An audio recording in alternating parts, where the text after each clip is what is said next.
शनिवारी 6 डिसेंबरला बँगलोरमधल्या माडेवाला पोलीस स्टेशनमध्ये एका 22 वर्षांच्या तरुणीने एक तक्रार दाखल केली। तक्रार होती अत्याचाराची, सामूहिक अत्याचाराची।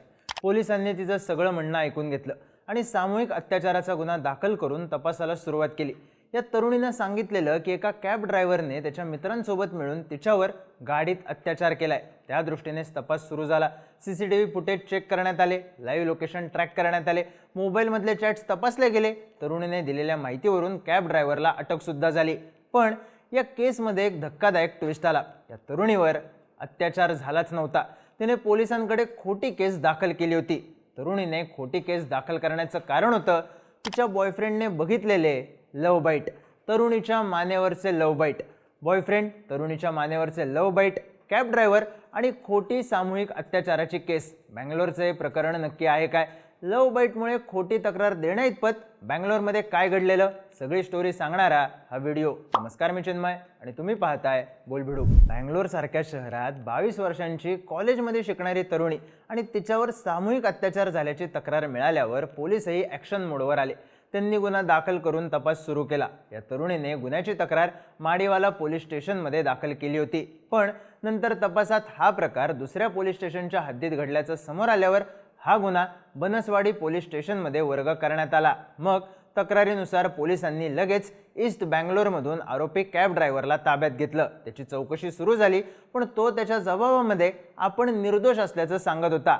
आपल्या या तरुणीसोबत संमतीने संबंध असल्याचं तो वारंवार पोलिसांकडे सांगत होता। त्यामुळे पोलिसांनी या तरुणीने सांगितल्यानुसार जिथं अत्याचाराची घटना घडली होती त्या ठिकाणचे सीसीटीव्ही फुटेज चेक केले। आरोपीचा मोबाईलही पोलिसांनी तपासला, तेव्हा त्यातून जी माहिती समोर आली ती धक्कादायक होती। सीसीटीव्हीमध्ये तरुणी आणि कॅब ड्रायव्हर एकत्रित फिरताना दिसून आले। तसंच मोबाईलमधल्या चॅट्सवरूनही या दोघांचं मागच्या अनेक दिवसांपासून बोलणं सुरू होतं हे पोलिसांच्या लक्षात आलं। त्यामुळे पोलिसांना या तरुणीवरच संशय आला, म्हणून पोलिसांनी तिला चौकशीसाठी ताब्यात घेतलं आणि या तरुणीचं बिंग फुटलं। तिच्या जबाबात एक एक करत या केसची सगळी माहिती समोर आली। ही तरुणी मूळ केरळची, तिचं वय जेमतेम 22 वर्ष। बँगलोरमध्ये ती शिक्षणासाठी आली होती। इकडे एका प्रायव्हेट कॉलेजमध्ये ती नर्सिंगचं शिक्षण घेते।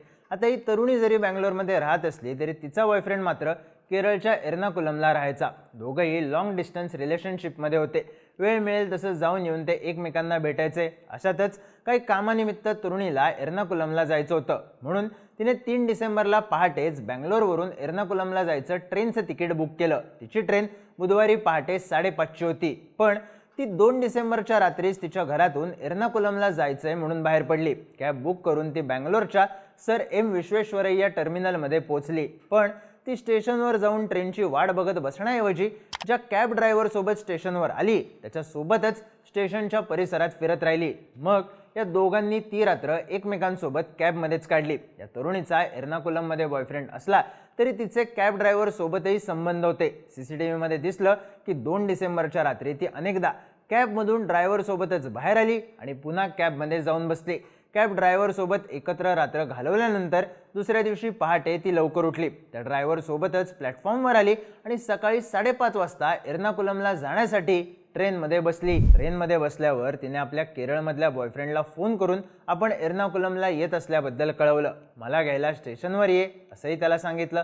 3 डिसेंबरला संध्याकाळच्या वेळी ती एर्नाकुलमला पोहोचली, तेव्हा तिचा बॉयफ्रेंड तिला घ्यायला आला। दोघांची भेट झाली आणि ते एकत्रच रेल्वे स्टेशनमधून बाहेर पडले।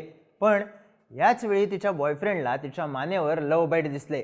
साहजिकच बॉयफ्रेंडने तिच्याकडे याबाबत चौकशी केली, पण हे लव्ह बाईट कॅब ड्रायव्हर सोबत एकत्र घालवलेल्या रात्री आपल्या मानेवर उठल्याचं ती त्याला सांगू शकत नव्हती। त्यामुळे ती घाबरली, आपलं भांडं फुटेल याची भीती वाटायला लागली।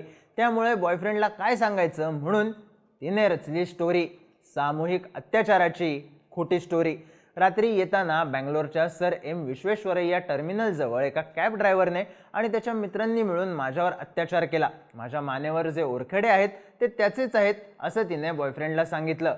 हे ऐकून बॉयफ्रेंडलाही धक्का बसला। आपल्या गर्लफ्रेंडसोबत अत्याचार झाल्याचं कळल्यावर आपण पोलीस स्टेशनमध्ये तक्रार दाखल करू असं त्याने तिला सांगितलं। मग हे दोघंही कंप्लेंट देण्यासाठी पुन्हा बँगलोरला आले। 6 डिसेंबरला पोलीस स्टेशनमध्ये तक्रार दाखल झाली आणि तपास सुरू झाल्यावरच तरुणीचं बिंग फुटलं। रेल्वे स्टेशनच्या सीसीटीव्ही फुटेजमध्ये ही तरुणी कॅब ड्रायव्हर सोबत फिरताना दिसली। तिच्यासोबत कोणत्याही प्रकारची जबरदस्ती झाल्याचं आढळून आलं नाही। शिवाय कॅब ड्रायव्हरचा मोबाईल चेक केल्यावर या दोघांमध्ये रेग्युलरली बोलणं होत होतं हे सुद्धा समोर आलं। 3 डिसेंबरला या तरुणीनेच कॅब ड्रायव्हरला अनेक मेसेज पाठवले होते। त्यातून या दोघांची आधीपासून ओळख होती आणि त्यांच्यात संमतीने संबंध होते हे समोर आलं। पोलिसांनी दिलेल्या माहितीनुसार ही तरुणी आणि कॅब ड्रायव्हर दोघंही केरळचे, त्यामुळे ते आधीपासूनच एकमेकांना ओळखत होते। या कॅब ड्रायव्हरचं वय 33 वर्ष असून त्याचं लग्न झालंय, त्याला 2 मुलं सुद्धा आहेत। दोघांचेही सहमतीने संबंध होते। 2 डिसेंबरच्या रात्रीही त्यांनी संमतीने शारीरिक संबंध ठेवले होते हे आता तपासातून समोर आले। पोलीस सूत्रांच्या म्हणण्यानुसार माडीवाला पोलिसांनी सामूहिक अत्याचाराच्या इतक्या गंभीर आरोपांची पूर्ण पडताळणी आणि खात्री न करता घाईघाईत FIR दाखल करून घेतली। पण बनसवाडी पोलिसांकडे ही केस वर्ग झाल्यावर तपास करत या सगळ्या केसचं सत्य समोर आलं। आता ही केसच खोटी असल्याचं समोर आल्यामुळे पोलीस सध्या B रिपोर्ट म्हणजे क्लोजिंग रिपोर्ट तयार करतायत। पण बँगलोरमध्ये सध्या लव्ह बाईट, सामूहिक अत्याचाराची खोटी तक्रार आणि कॅब ड्रायव्हरला अडकवणारी गर्लफ्रेंड जोरदार चर्चेत आहेत।